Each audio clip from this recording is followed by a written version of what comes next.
देश में एक समय था जब इमरजेंसी लागू हुई थी और इंदिरा गांधी के पीरियड में, और लगभग 2 साल रही, 1975 से 1977 तक। और उस समय लोगों ने खूब विरोध किया, जमकर आंदोलन हुए। तमाम विपक्षी दलों के नेताओं को, जो विपक्षी दलों के बड़े नेता थे और जो छोटे नेता थे, सबको पकड़ के जेल में डाल दिया गया। और उसका आज भी काले दिवस के रूप में भारतीय जनता पार्टी जब तक अपना बयान देती रहती है और उसका आज भी विरोध दर्ज कराती है। तो आज मैं भी विरोध दर्ज करा रहा हूं, काले कपड़े में ही हूं, और चूंकि अपनी बात कहनी है तो बहुत स्वाभाविक है कि मैं उस परिस्थिति की चर्चा करूंगा जो आज सुबह हुई। सबसे पहले तो ये जानिए कि एक दिन पहले AGMUT इस कैडर के एक अधिकारी हैं, अनुराग कुमार, जो 2006 से IB की प्रतिनियुक्ति पर है। और ऐसा माना जाता है कि सुरक्षा व्यवस्था और VIP देखरेख, इन सब में उनकी बड़ी महारत हासिल है उन्हें। और अचानक सतीश गोलचा को दिल्ली के कमिश्नर पद से हटा करके इनको ला करके बनाया गया। एक 1992 बैच के हैं सतीश गोलचा, और अनुराग कुमार जो है वो 1994 बैच के IPS है। AGMUT अरुणाचल प्रदेश,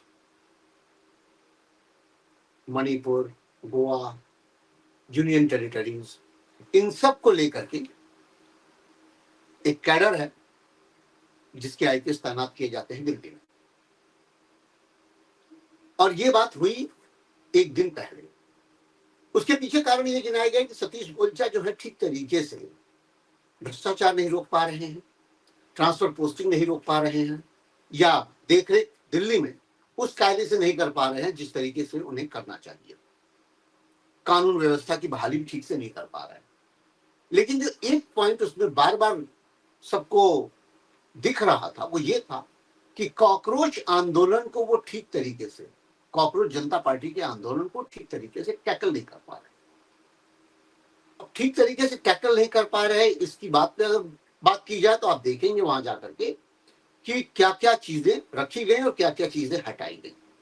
लेकिन जो स्थितियां बदली और जिस तरीके से हुआ, इसमें कहीं भी कुछ नहीं कहा जा सकता कि वो ठीक वही नहीं था जो इमरजेंसी के समय में होता था। नमस्कार, मैं हरिकेश कुमार सिंह और आप देख रहे हैं न्यूज नशा। घटनाक्रम को मैं एक एक करके बताता हूं, फिर आप समझिएगा कि क्या इमरजेंसी में होता था और क्या यहां हुआ। तो क्यों नहीं भारतीय जनता पार्टी के इस शासन को उसी तरीके से देखा जाए जो 1975 में इंदिरा गांधी के शासन को देखा गया। केवल एक लाइन जो नहीं होती है वो क्या नहीं होती है, मैं ये भी बता देता हूं। राज्य की सरकारों को बर्खास्त करना या उन्हें हटाना संविधान के किसी भी अनुच्छेद के अकॉर्डिंग, या राज्य में अगर व्यवस्था नहीं है, राज्यपाल से एक लाइन लेकर के कि भाई वहां पर कानून व्यवस्था ठीक नहीं चल रही है, उन्माद है, ये सब है, बहुत सारी जो हिला हवाली है, उसकी वजह से स्टेट सरकार गिराई जा सकती है, ये केंद्र की ताकत नहीं है। लेकिन मेरा मानना यह है कि वो एक आरोप था और वो सही भी रहा होगा और सही था भी। तो इंदिरा गांधी का उसको खामियाजा भुगतना पड़ा और 1977 में वो बहुत बुरी तरीके से हारी। वापसी उन्होंने की 1980 में, लेकिन 1977 में हारी। इमरजेंसी के उस दर्द को, उस परेशानी को जितना विपक्षी पार्टियों ने महसूस किया, उतना पब्लिक ने नहीं महसूस किया। मैं आपको ये बताना चाहता हूं कि पब्लिक क्यों नहीं महसूस की, क्योंकि कई लोगों का ये कहना था, उस समय के लोगों से जिनसे मेरी बातचीत हुई, कि बहुत सारी चीजें दुरुस्त हो जाती थी। ट्रेनों का टाइम पर आना, बसों का टाइम पर चलना, ऑफिस में लोगों का टाइम पर पहुंचना, काम टाइम पर होना। इमरजेंसी के डर से ये चीज बड़ी महत्वपूर्ण हो गई थी। यानी भारतीय जनता के भीतर एक डर सुचारू रूप से होना चाहिए जिससे वो चीजें ठीक रहे। भय बिन होत न प्रीत, यहां ऐसे ही तो कहावत प्रचलित नहीं है। मुझे पता नहीं विदेशों में क्या होता है, वहां कितना डर है, लेकिन हाँ, वहां इस बात का तो डर जरूर है कि वहां चार्जेस, चालान, जुर्माने बहुत बड़े बड़े तादाद पे लगते हैं, बड़े बड़े अमाउंट पे लगते हैं। तो जाहिर है कि वहां पर बहुत सारी चीजें नहीं होती।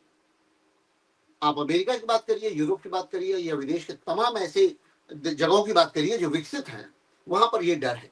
चाइना बहुत खतरनाक स्थिति में, जिसके बारे में आपको बिल्कुल पता नहीं चलता कि वहां मीडिया कुछ दिखा भी पा रहा है या नहीं, और वहां की खबरें आपको नहीं मिलती। कमोबेश वैसे ही हालात भारत में होते जा रहे हैं, जहां मीडिया को इस बात के लिए रोक दिया गया है कि आप वो मत दिखाइए जो वो नहीं चाहते। यानी केंद्र सरकार जो नहीं चाहती है, आप वो मत दिखाइए। बीते 20 दिनों में भूख हड़ताल के बारे में कितनी रिपोर्टिंग हुई और कितने बड़े चैनलों ने उस खबर को दिखाया, ये बात आपके सामने जाहिर है। दिखाना भी शुरू किया तो किस संदर्भ में दिखाया और क्या बातें कही जा रही थी, आप ध्यान करिए। चीन के पिट्ठू हैं, चीन से फंडिंग हो रही है, विदेशी फंडिंग के आधार पर सोनम वांगचुक वहां बैठे हुए हैं। आमिर खान तक अपने बयान से पलट जाते हैं, अपनी बातों से पलट जाते हैं, और उस फिल्म 3 इडियट्स का जिक्र करते हुए कहते हैं कि नहीं, उनके जीवन पर आधारित वो फिल्म नहीं थी। मजाक चला कि भाई ये सोनम वांगचुक के जीवन पर आधारित फिल्म नहीं थी, तो क्या ये महामानव के जीवन पर आधारित फिल्म थी? बच्चे वहां विरोध कर रहे थे इस बात को लेकर के। जंतर मंतर की बात कर रहा हूं कि जो नरेंद्र मोदी पे आने से पहले उनकी एक किताब निकली थी, बाल नरेंद्र। आप वो किताब देखिएगा, मैंने वो देखी, मैंने वो पढ़ी भी। उसमें कई सारी घटनाएं हैं। उन घटनाओं में जिक्र है बाल नरेंद्र का उस समय का, कि जब वो स्कूल जाते थे और स्कूल जाते समय मगरमच्छों को पकड़ लेते थे, या खेलने जाते थे नदी के किनारे से मगरमच्छ पकड़ लेते थे। और ये मैं कई बार बता चुका हूं। या नरेंद्र मोदी जी जो है चाय बेचा करते थे वडनगर के स्टेशन पर। आप ये सब चीजें ढूंढेंगे तो आपको पता चल जाएगा कि जब बाल नरेंद्र बाल थे, वास्तव में बालक थे, तो वडनगर पे कोई रेलवे स्टेशन था नहीं। कार्गो स्टेशन एक के रूप में कुछ जगह थी एक, जहां पर सामान उतारा जाता था या चढ़ाया जाता था। कितने ही लोग वहां आवाजाही करते रहे होंगे और कितनी ही चाय वो बेचते रहे होंगे, ये बाल नरेंद्र स्वयं जानते होंगे। अब तो नरेंद्र बड़े हो गए। तो नरेंद्र वो हैं जिन्होंने पूरे देश को एक अलग ही माहौल में बांध रखा है। एक लाइन अगर कामरा ने वहां कह दी कि सीता के पति, तो ये बात आप समझिए कि वो हम ही कह सकते हैं सीता के पति। कोई मुस्लिम होता तो उसकी तो ऐसी की तैसी हो जाती, ये हम ही आप कह सकते हैं। क्या गुरु नानक का, क्या कबीर का ये देश वो नहीं रहा जहां पे ये बात कही भी जाती थी और सोची समझी भी जाती थी? गुरु नानक देव के बारे में कथानक है कि वो पांव करके सोए थे गुरुद्वारे की तरफ, या जो भी मंदिर या उस समय की पूजा अर्चना होती हो। किसी ने उनसे शायद कहा कि आपने उधर पांव करके आप लेटे हुए हैं, ये सही बात नहीं है। तो उन्होंने कहा ठीक है, जिधर भगवान नहीं है उधर पांव कर दीजिए। दूसरी तरफ किया गया तो वो ही मंदिर दूसरी तरफ दिखने लगा, तीसरी तरफ किया गया तो वही मंदिर तीसरी तरफ दिखने लगा। यानी जिधर जिधर गुरु नानक देव का पांव घूमा, मंदिर उस दिशा में दिखने लगा। कहने का तात्पर्य सीधा सा है, भले ये कथानक उनसे जुड़ा हो, कबीर से जुड़ा हो, या देश के किसी भी संत से जुड़ा हो, साइंस से जुड़ा हो, तमाम ये कहानियां गड्ढमड है। इसलिए आप कुछ भी जोड़िए, लेकिन वास्तविकता तो यही है कि ईश्वर कहाँ नहीं, ईश्वर व्याप्त है हर जगह, कण कण में। जब आप खुद कहते हैं कि कण कण में व्याप्त है, तो जो कुणाल कामरा बोल रहे हैं कि कुणाल कामरा में ईश्वर नहीं है, आप ये नहीं समझ रहे हैं कि उस तत्व में भी ईश्वर का कहीं कोई पार्ट है, कोई हिस्सा है? आप खुद सोचिए। आप बच्चों में जब ईश्वर देखते हैं तो कुणाल कामरा जब बच्चे रहे होंगे तो ईश्वर ही रहे होंगे, बाल नरेंद्र भी ईश्वर रहे होंगे। और उसी ईश्वर की अनुभूति से वो कहते हैं कि वो अजन्मे हैं, उनका जन्म नहीं हुआ है, अवतरित हुए, वो मां के जाए नहीं। अजीब सी बात है। और ये सब आप सुनते हैं और इसको आप महसूस भी करते हैं कि हाँ, नरेंद्र मोदी महामानव है।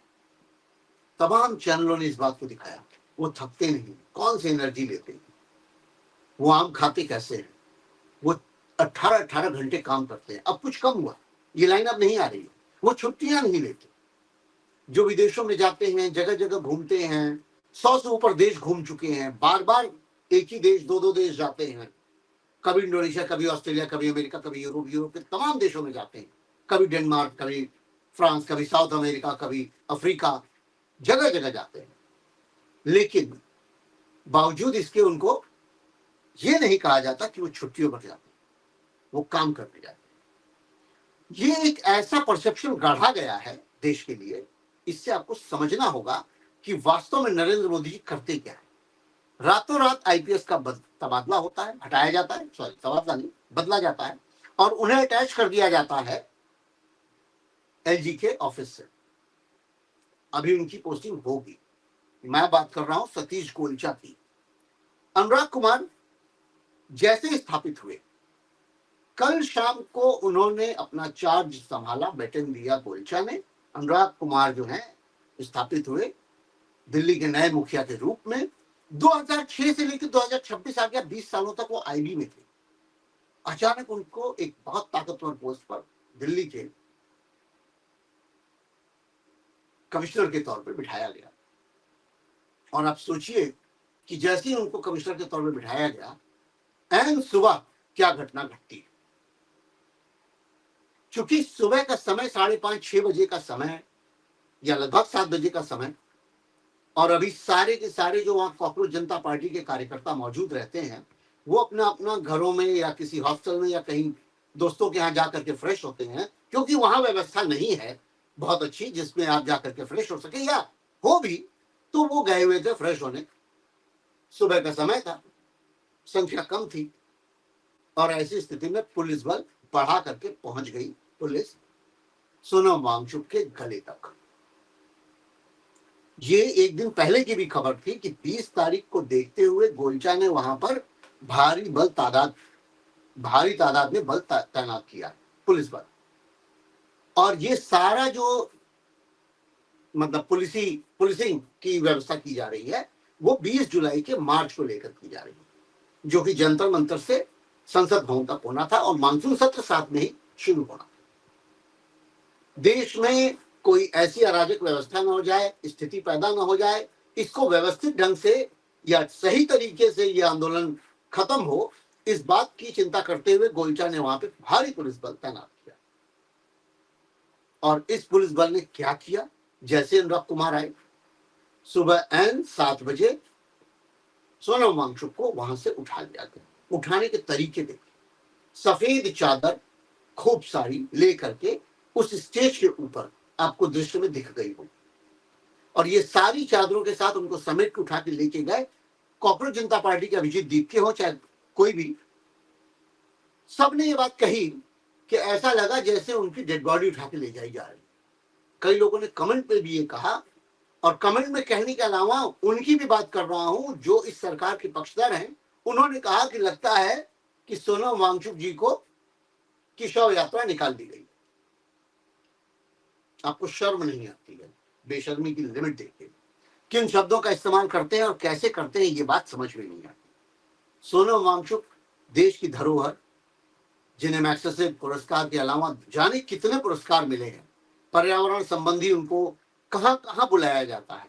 फ्रांस से लेकर के पाकिस्तान भी, मैं कह रहा हूं, फ्रांस से लेकर पाकिस्तान या तमाम ऐसे देशों में उनको आमंत्रित किया जाता है जहां पर पर्यावरण सुरक्षा के लिए उनसे बातचीत की जाती है। देश की सेना के लिए जिन्होंने काम किया, आज से स्तूपा बना करके जिसके भीतर ठंड में -20 -30 डिग्री टेम्परेचर के भीतर बैठ करके वहां पर अपना काम कर सके सेना के जवान, या रह सके ठीक से, इस बात की व्यवस्था की जिसके भीतर की जो टेम्परेचर की स्थिति है वो 10 डिग्री तक ले आते थे, -20 से -10 डिग्री। आप समझ सकते हैं, हाड़ कपा देने वाली, जान ले लेने वाली ठंड से बचा करके कौन सी व्यवस्था कर रहे थे, क्या पड़ी थी उन्हें। उनके शब्दों में एक बात सोचिए, एक स्टेज प्रोग्राम में वो कह रहे हैं कि जहां पर 5 करोड़ रुपए रोजाना का खर्चा है देश की सुरक्षा व्यवस्था ग्लेशियर, सियाचिन ग्लेशियर के आसपास देखने की, क्यों नहीं हमारे देश में बैठकर ये बात करते कि इस सुरक्षा में पैसा खर्चने से अच्छा है कि हमारे देश में शिक्षा व्यवस्था बेहतर हो। आप शिक्षा व्यवस्था की चिंता करें, और दूसरी तरफ आपकी जौहर यूनिवर्सिटी सिर्फ इसलिए ढहा दी जाए कि एक इलीगल तरीके से बनाई गई यूनिवर्सिटी है, तो उचित ये होता कि उस यूनिवर्सिटी के संरक्षण में काम किया जाता, उसको लीगल किया जाता, और किसी तरीके से उन जमीनों पर जो आवंटी थे या जिनके जमीन ली गई उनको मुआवजा देकर के उस यूनिवर्सिटी को एस्टेब्लिश किया जाए।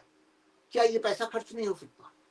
ये पैसा क्या खर्च होगा केवल हवाई यात्राओं के लिए? क्या ये पैसा खर्च होगा केवल विदेशी यात्राओं के लिए? क्या ये पैसा केवल खर्च होगा उन मीडिया बड़े बड़े चैनलों को उनका मुंह बंद करने के लिए पैसा दिया जाना प्रचार के लिए? क्या ये पैसा केवल खर्च होगा तमाम लाव लश्कर के साथ उद्घाटन, शिलान्यास और इन तमाम चीजों को आप देख लीजिए जहां पे खर्च होते हैं? तो क्या बुरी मांग की थी सोनम वांगचुक ने अगर वो कह रहे थे कि 5 करोड़ रुपए खर्च किया जाए और उस दिशा में खर्च किया जाए जहां पर शिक्षा मिले बच्चों को, ताकि शिक्षित होकर के समाज एक बेहतर दिशा में बढ़ सके? लेकिन नहीं भाई, उनको तो उठा ले जाना था, सो उनको लपेट करके सफेद चादरों में ले जाकर के जमा कर दिया गया सफदरजंग अस्पताल में। सफदरजंग अस्पताल में जमा करने के बाद उनकी पत्नी गीतांजलि उनसे मिलती है और कह रही हैं कि वो अस्पताल नहीं, प्रिजन है, क्योंकि वहां पे हमको फोन भी नहीं ले जाने दिया गया, सेलफोन भी ले जाने नहीं दिया गया, क्योंकि स्थितियों का हवाला देना संभव था वहां से फोन ले जा करके, और ये बता सकती थी कि कितनी पुलिसिंग है वहां पर, क्या चीजें देखरेख में हो रही। कारण क्या तलाशा गया ये भी सुन लीजिए। न्यायालय ने 2 दिन पहले ये कहा था कि सोनम वांगचुक की तबीयत को देखते हुए उनकी व्यवस्था की जाए, उनकी तबीयत देखी जाए, उनकी हालत बिगड़ने ना पाए, ज्यादा खराब ना होने पाए। इस बात का फायदा उठाते हुए सरकार सीधे सोनम वांगचुक को ही उठा ले गई।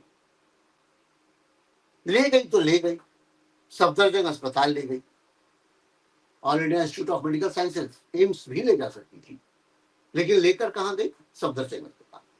ठीक है, सफदरजंग अस्पताल भी ले जाइए, कोई बात नहीं, लेकिन बात सिर्फ इतनी है कि जो 20 तारीख को आंदोलन था या जो मार्च पास था, उस पर कुठाराघात करने के लिए कि सोनम जी चलेंगे, ये बात एक दिन पहले खुद सोनम वांगचुक ने कही थी कि नहीं, मैं 20 तारीख तक जिंदा रहना चाहता हूं और मैं चाहता हूं कि वो मार्च पास कर सकूं या वो कूच मैं कर सकूं, वो जो आंदोलन है उसको उसका अग्रदूत बन करके चल सकूं, नेतृत्व कर सकूं। बहुत लोगों का आह्वान किया गया, बहुत सारे लोग पहुंचे भी। आप समझिए वहां की सिचुएशन 2 दिन पहले क्या थी। जितने भी हिंदू गोरक्षा दल, हिंदू रक्षा दल, इनके बदमाश गुंडे थे, वो एक साथ वहां पहुंचे। उसमें रिद्धिमा शर्मा, सुतम भारद्वाज और एक दक्ष चौधरी, इस तरीके गुंडे मवाली जो आवारा किस्म के लोग हैं, इनकी शक्ल आप देख लीजिए, आपको दिखते रहेंगे ये। और ये कहां बैठते हैं ये भी जानिए, भारतीय जनता पार्टी के कार्यालय में दिल्ली में। और किससे मिलते हैं ये भी जान लीजिए, जेपी नड्डा से लेकर के, वर्गीज से लेकर के, जो आपके जितने भी वहां पर, संजय मयूख से लेकर, संबित पात्रा से लेकर, इन सब से उनकी मुलाकात होती है और खूब जम करके आराम से वहां बैठ करके कार्यालय में, 5 स्टार होटल जैसा जो कार्यालय बना है उसमें बैठ करके अय्याशी करते हैं। अय्याशी का मेरा मतलब है कि ऐशगाही करते हैं। अब आप सोचिए कि अगर इनको छूट मिल रही है वहां पर पहुंचने के लिए जिससे आपका संबंध नहीं है, आपसे सवाल पूछा जा रहा है कि क्या आप नीट की परीक्षा दिए हैं, तो क्या नीट की परीक्षा देने वाले ही वहां आते? आंदोलन तो उनके घर वाले भी आते भाई। जो बच्चे परीक्षा में सम्मिलित होने वाले हैं या जो हो रहे हैं, जिन बच्चों ने आत्महत्या कर ली है, 20-21 बच्चों ने आत्महत्या कर ली है, उनके घर वाले भी तो वहां आते। उनसे रिलेटेड जो स्टूडेंट्स सीनियर हैं चाहे जूनियर हैं वो भी आते, बहुत सारे बच्चे भी आते, आ ही रहे थे। लेकिन इनकी क्या जरूरत थी? जब आप उनसे सवाल पूछ रहे हैं कि आप क्यों आए हैं और नीट का फुल फॉर्म बताइए और तमाम एग्जाम्स का फुल फॉर्म बताइए, तब आपको ये बात समझ में नहीं आती। इनकलाब जिंदाबाद जैसा नारा जो है देश विरोधी नारा हो गया। मुझसे पूछने वालों ने, कईयों ने पूछा हुआ है, और हो सकता है कि इस वीडियो के बाद भी लोग पूछें कि क्या वहां देश विरोधी नारे नहीं थे, क्या वहां देश विरोधी चलन नहीं था? और उसके तर्क सुनिएगा। शर्जील इमाम को छोड़े जाने की अगर कोई बात उभर गई, तो शर्जील इमाम के छोड़े जाने की बात को आप देश विरोधी कैसे समझ रहे हैं?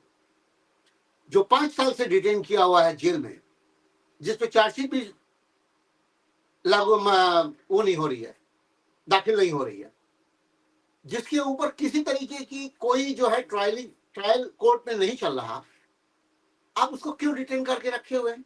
जमानत भी नहीं देते। रेपिस्ट छूट जाते हैं, आप सोचिए, घातक रेपिस्ट छूट जाते हैं।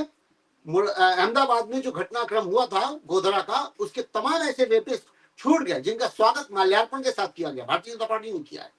आप किस देश का निर्माण कर रहे हैं? इस देश में विरोध करना कब से संविधान विरोधी, देश विरोधी, विद्रोह ये हो गए। और ये क्या आंदोलन, कितनी बार कहा जाए कि क्या आंदोलन करना पाप है, गुनाह है? आंदोलन किस लिए किया जाता है? कौन सा अनर्गल आंदोलन है जो देश के विरुद्ध है और प्रधानमंत्री नरेंद्र मोदी के विरुद्ध है? आप ऐसे विश्वगुरु बन रहे हैं, ये तरीका है आपका विश्वगुरु बनने का? यहां देखिएगा, सबसे बड़ी बात यह है कि जैसे ही सोनम वांगचुक को ले जाया गया और अभिजीत दीपके ने मोर्चा संभालने की कोशिश की, एक महिला घुसती है और उसके मुंह पर स्याही फेंक देती है। स्याही फेंकी है, स्याही आपको याद होगा केजरीवाल के चेहरे पर भी फेंका गया था। झापड़ याद होगा कि केजरीवाल को कई बार मारा गया था, मुक्का घुसा थप्पड़, और यही चीज अभिजीत दीपके के साथ हुआ और दोनों को एक साथ जोड़कर देखा जा रहा है। देखिए, बिल्कुल होगा।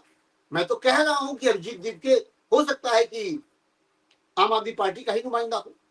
मैं तो कह रहा हूं कि हो सकता है कि उसी से इन्फ्लुएंस होकर के उसने आंदोलन शुरू किया हो। मनीष सिसोदिया के साथ उसके रहने सहने के फोटो भी आए हुए। इनसे क्या हो जाने वाला है? देश में कुछ संभव है कि नहीं संभव है? बड़ी दुर्व्यवस्था है।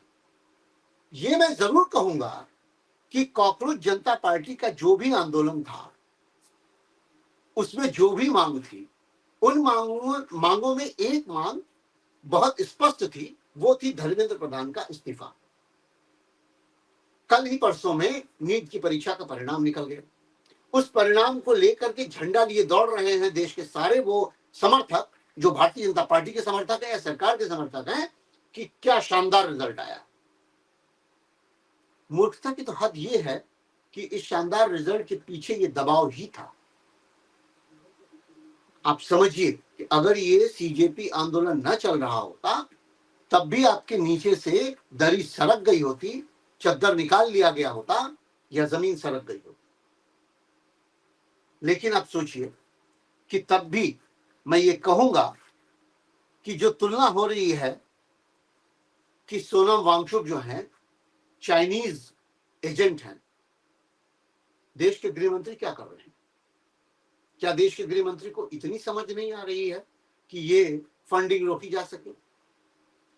इन सवालों के जवाब बड़े आसानी से आपके पास हो सकते हैं मौजूद, लेकिन आप लेना ही नहीं चाहते। देश में तमाम आंदोलन जो भी हुए, जिस तरीके से भी हुए, जो भी कुचले गए, मैं तो कुचलने की बात कर रहा हूं। सुषमा स्वराज ने जब कहा था कि 12वें दिन हो गया है और अन्ना हजारे बैठे हुए हैं और इनसेंसिटिव गवर्नमेंट है, मनमोहन सिंह गए थे संवाद करने के लिए कोई जा नहीं रहा। एक व्यक्ति कहा भी अभिजीत ने कि यहां से कितनी ही दूर है संसद भवन, यहां से कितनी ही दूर है इनके कार्यालय, एक आदेश नहीं जा सकता है। ऑस्ट्रेलिया चले जाएंगे, न्यूजीलैंड चले जाएंगे, इंडोनेशिया चले जाएंगे, अमेरिका चले जाएंगे। सबसे बड़ी बात आप सोचिए कि 100% का टैरिफ लगा रहा है, बिल भी पास हो गया, अमेरिका सांस भी नहीं ले रही, भारतीय जनता पार्टी आवाज भी निकल नहीं रही हमारे नरेंद्र मोदी जी की। और वो ईरान को समझा रहे थे कि हमारे देश के तमाम जो जहाज हैं या जो हमारी तेल टैंकर आ रहे हैं उन पर हमला ना हो। आप उसको आंख दिखा रहे हैं, आप पाकिस्तान को आंख दिखाते हैं, आप चाइना को आंख दिखा देते हैं, पर चाइना के सामने बोलती बंद हो जाती है, अमेरिका के सामने बोलती बंद हो जाती है। ट्रंप जो मर्जी आ रहा है कर रहा है, पर वो, आप ये सोचिए कि अखबार में पीछे कहीं पढ़ने पर ये 100% टैरिफ वाली बात आती है, क्योंकि सामने आते ही या चैनलों पर ये बात आते ही बवाल मच जाता, शेयर बाजार फिर से धड़ाम होता, फिर से महंगाई एकदम से शूट अप कर जाती, कर जाएगी भी। ऐसा तो है नहीं कि बात छिप गई है, बात उभर कर आ गई है। 100% टैरिफ लगेगा तो निश्चित तौर पर स्थितियां खराब होंगी। अपने देश के हालात को सुधारने की बजाय, अपने देश की व्यवस्था को सुधारने की बजाय ये विदेशी भ्रमण पे लगे रहते हैं हमारे विश्व में। और सोनम वांगचुक की समस्या का कोई समाधान न पाने पर भी अगर कोई काम हो रहा है तो जरा सोचिए। सीधे सीधे से गीतांजलि उनकी पत्नी ने कहा है कि आंदोलन जारी रहेगा और इस आंदोलन को पूरे देश में हर जगह उभारा जाएगा और इसके लिए मांग की जाएगी। बहुत उचित भी, ये आंदोलन दबना भी नहीं चाहिए जब तक कि इसका हल न निकले। धर्मेंद्र प्रधान इस्तीफा दे रहे हैं नहीं दे रहे हैं, इससे भी बड़ा सवाल ये है कि देश के प्रधानमंत्री कैसे सोच रहे हैं। ये और उजागर होना चाहिए। 20 तारीख को बहुत बड़े बड़े 2 चुनौतियां देश के सामने आने वाली हैं, बड़ी बड़ी चुनौतियां आने वाली हैं। इन चुनौतियों में सबसे पहली चुनौती यही है कि अगर ये आंदोलन 20 तारीख को मार्च पास्ट करता है तो वहां भीड़ कितनी होगी, लोग कितने होंगे, देश के प्रधानमंत्री के कानों में आवाज पहुंचाने की कितनी जोरदार अपील होगी, ये बहुत महत्वपूर्ण होगा देखना। दूसरी आवाज होगी संसद भवन के भीतर, क्या विपक्षी दल इस बात की गूंज सरकार के कानों तक पहुंचा पाएंगे, और वहां पर जो बिल पास होने हैं उसमें किसका क्या स्टैंड होता है, देश भर की जितनी भी पार्टियां हैं उनका क्या स्टैंड होता है। क्या 1975 के इमरजेंसी के समय की बात उनके जहन में होगी? क्या वो ये समझेंगे कि विपक्ष अगर ताकतवर तरीके से या पुरजोर तरीके से इस सीजेपी पार्टी के आंदोलन का पक्षधर या पक्ष नहीं लेता तो क्या होने वाला है? कौन कौन से बिल ऐसे होंगे जो पास होंगे? एक और बात, न्यायालय ने अभी कहा है कि भाई एसआईआर में अगर नाम नहीं है तो आपकी नागरिकता नहीं छीन लेगी। आश्चर्य इस बात पर है कि कोई भी ऐसा डॉक्यूमेंट नहीं है। कुछ दिन पहले ही बात आई थी जब पासपोर्ट वाली समस्या आई थी गृह मंत्रालय से, तो ये हुआ था कि कोई भी ऐसा सक्षम डॉक्यूमेंट नहीं है, पत्र नहीं आपके पास जो ये बताए कि आप इस देश के नागरिक हैं। सुप्रीम कोर्ट कैसे बोल रहा है कि एसआईआर में अगर नाम नहीं आता है आपका और आपको वोट का अधिकार नहीं मिलता है तो भी समस्या नहीं है कि आप ये कहें सोचें कि आप देश के नागरिक नहीं है, आपकी नागरिकता पर असर नहीं पड़ेगा। यहां तो समस्या दूसरी ही है कि भाई नागरिकता ही नहीं बता पाएगा आदमी। सोनम वांगचुक वाले मसले को बिल्कुल उठाना जरूरी है और इस पर क्या होता है, पार्टियां किस तरीके का स्टैंड लेती हैं, इस पर निगाह बनी रहेगी। बाकी खबर अगले एपिसोड में। देखते रहिए न्यूज़ दशा, ऐसी ही खबर। नमस्कार। और आप हमसे जुड़े रहने के लिए सब्सक्राइब करें YouTube पर, फॉलो करें Twitter पर और लाइक करें Facebook पर। और ज्यादा जानकारी के लिए आपको टाइप करना होगा सिर्फ न्यूज़ नशा।